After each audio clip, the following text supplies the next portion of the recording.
Riven Isles, Chapter 6 8 Days in Retrospect. The following 8 days pass by so fast that I barely have the time to catch my breath. Tuesday arrives far too quickly for me to comprehend, and I awaken to a marked calendar, my brows pinched tighter than the doctor's coat. In the moment, with tasks and duties and preparations hailing me from all directions, I had managed little pause, little time for thought or consideration around my business and my responsibilities.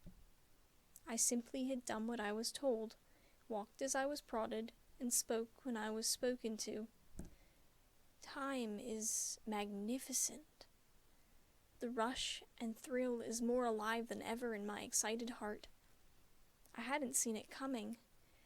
I could have worked for weeks as I had, and it wouldn't have felt like more than a couple of days, because I suppose I just didn't have time to think, but to tiredly mark a cross upon my calendar before every sleep. I think among the assigned schoolwork and stable work and research into our trip and errands to run, the most important task of mine had been to attend my mother's promised funeral. Dr. Oswald is a generous man, and he spared no expense on the service. There had been a glossed casket, carved of rich mahogany. The casket remained closed, and we were supposed to pretend that there was a body inside. The house staff, taking up most of the seats, didn't know any better. The doctor knew, which was why he kept checking to see if I was okay. He held my hand when the clergyman appeared at the altar. I couldn't listen to the sermon, or the words of praise in my mother's name, or any of the service. For being her son, I was the least attentive attendee. I kept staring at the casket, imagining it open, imagining her inside it, arms crossed over her chest in a peaceful manner, after having died in no peaceful manner at all. I pictured her blackened skin flaking away in the gentle breeze, filling the sky with sinister dust. I had to look away.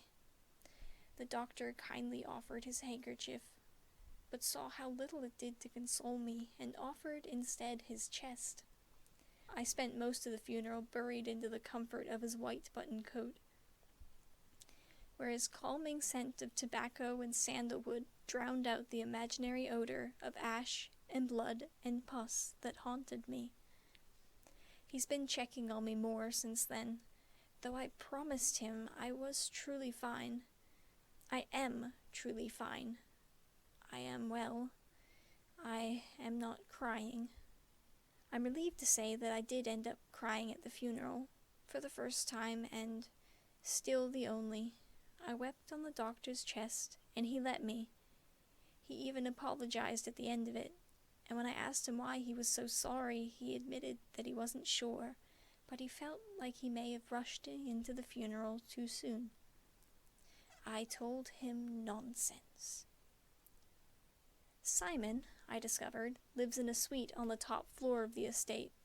In exchange for his medical assistance and Dr. Oswald's practices, he receives room and board at no charge. I had seen very little of him throughout the week. When I entered the library to pick up a book on sailing or knot tying or fencing or treasure maps, and he happened to be there, he'd mark his page, finish up his studies, and swiftly take his leave. When I entered the dining hall for breakfasts and dinners, though he spent his lunch times at the university on the weekdays, I'd always see him reading at the table, but he never spoke unless spoken to, the same as I. Sometimes I'd ask where he had gotten to, and the doctor told me of a chemistry lab in the attic that I was strictly prohibited to enter. Simon was conducting research on my strange white rocks, testing them with all manners of chemicals and indicators. If you are curious, he did not attend my mother's funeral service. I'd thought to be insulted at first, but I realized that Simon never, to my knowledge, knew my mother, and he has no taste in me. He had given me odd looks at the dinner table that evening. He had met my eyes once, and the seriousness in his expression had softened for just a moment, until he looked sheepishly back to his book. I don't understand Simon Woods. When I'd later asked him if he was lonely, he'd shaken his head, closed his book, and assured me that he was happily married, to whom I had to ask Dr. Oswald, for Simon did not remain in my company for long enough. His work, the doctor had clarified. He insists he is married to his work. I also met Lydia Marks, who will be sailing with us with a keen interest in adventure. She is a traveling nurse, specializing in dealings with only the toughest patients. By this, I mean, Lydia Marks likes to manage the patients that put up a fight. She has just returned from a week-long business trip to Port Hammond, where she had dealt with the roughest salts of the sea, ailed by curses of drink and bullet wounds and infections. She's remarkably well cut out for our exact voyage, I think. I'm glad she is coming along. It is comforting, in a way. She knows how to handle herself and others, and she's got more muscle on her than the doctor, Simon, and I combined. Though, of course, none of us are particularly brawny, and to say such about her would still be an understatement, and maybe even an offense. She could tackle at least 3 out of the 5 men that the doctor hired, I reckon. Pete, Steve, Brutus, Mike, and Rabbit are a band of weapon experts. We'd had around 30 men show up to apply to crew with us, and these were the 5 that were chosen. Pete and Stephen had arrived together, and a few men down the line, Mike and Brutus, had also come as a pair. Rabbit had been alone. I didn't get to sit in on the interviews, but the doctor had spoken highly of each of them at the dinner table. Pete, a man with a very average build and a very tacky old waistcoat, was talented with a sword. Stephen, or Stevie, knew everything that there was to know about guns, and could have told you the distance a pistol fired with only a glance. Brutus was a fist fighter, and was just as brutal as he sounded. The doctor almost didn't hire him, but his partner, Mike, had charmed him. Mike was a master with knives. He could juggle them, throw them, swing them, or, he had laughed, chop the veggies with them. Rabbit stood out as the oddest of the bunch. He was an albino with red eyes and flower-white skin, skinny as a skeleton.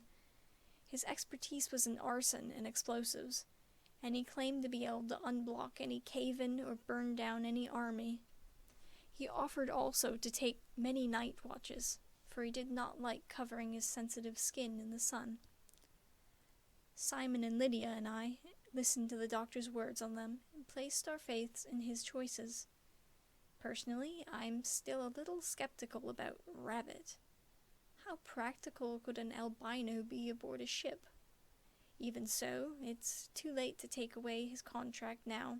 We set sail today.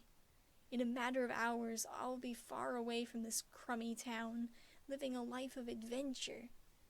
Just like Henry. That's right.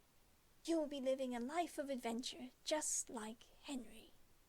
Just like Pa.